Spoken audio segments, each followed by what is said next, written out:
guys, it's Megan, and today's video is going to be a little bit different from what you're used to on my channel. It's just something I wanted to get off my chest, something that I know a lot of you deal with, and I decided to put it into video, or into words. I apologize for the background noise. You won't be hearing that throughout the whole video. It's just because my window's open. This is not a makeup tutorial, but it is a voiceover of just something I needed to say over a makeup tutorial because I didn't want the screen to just be black or have nothing be visible. So yeah, I hope you guys enjoy this video, and if you can relate, I am sorry because it's not fun to be able to relate to this, and it's not something I wish upon anybody, and it's something a lot of people in this country and in this world have to deal with. So if you would like to listen to what I have to say, keep watching.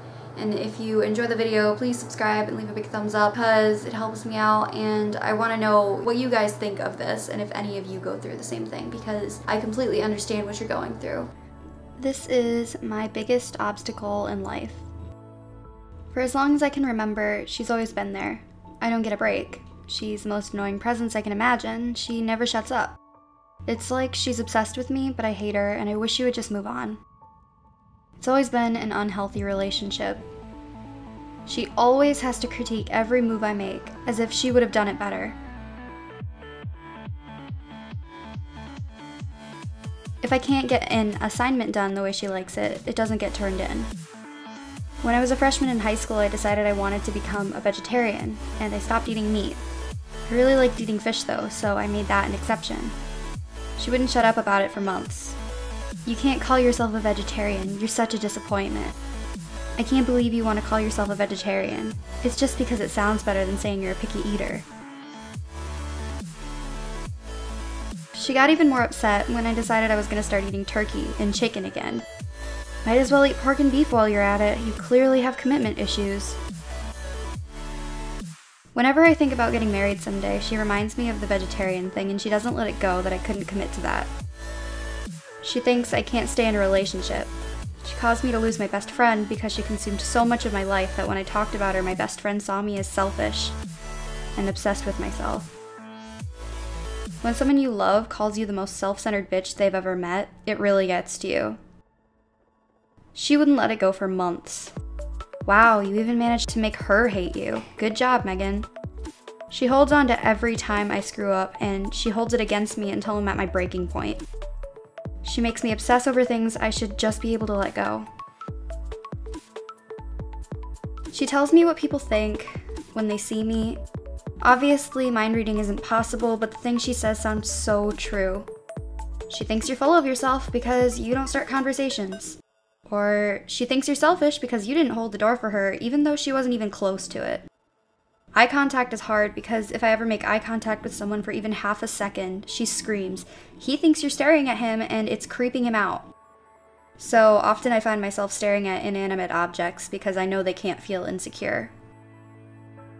She says without her, I would have died a long time ago because she keeps me from doing anything risky. But she keeps me from having fun, making friends. She makes me nervous and tries to give me every reason not to trust people, even if they've done absolutely nothing wrong. For years, I begged my parents to do something about making her leave me alone. All they said was that there were bigger problems in the world than having someone constantly telling you that you're doing everything wrong.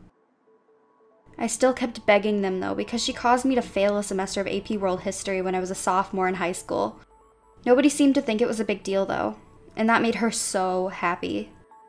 She wasn't going to leave me alone until somebody made her, and nobody made her.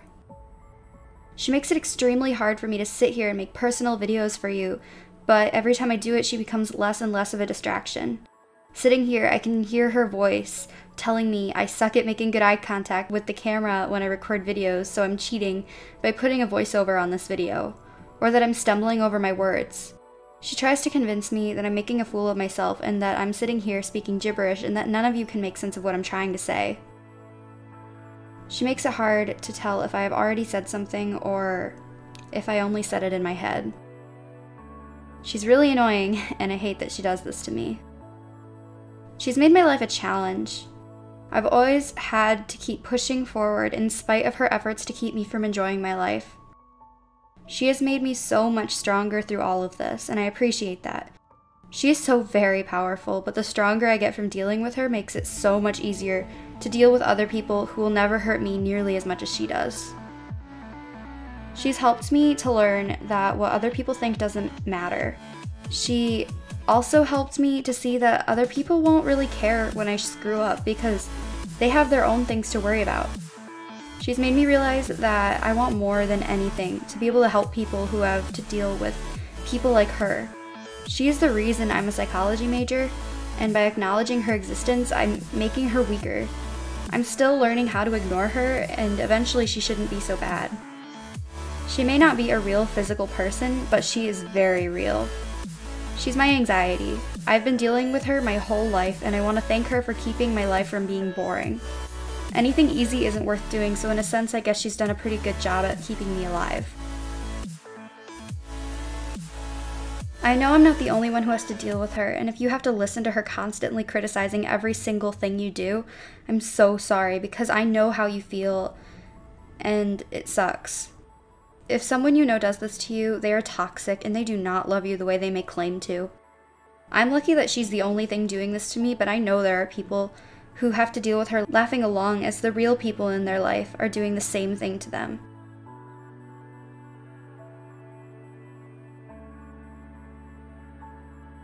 The mind is a pretty complex place. Mine is kind of a mess. It's her fault. But I don't mind having a busy head. Because the world is really boring without someone talking to you all the time. So, that's what I had to say, and if any of you are dealing with this, I'm really sorry, and just know that it's gonna get better at some point.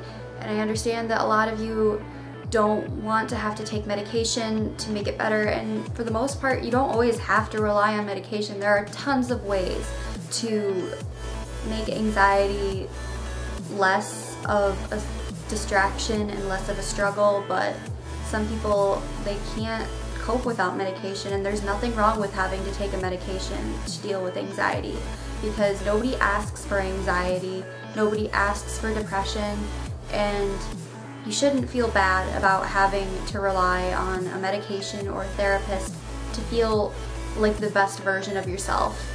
So I hope you guys enjoyed this video, and I will see you guys in my next one. Bye.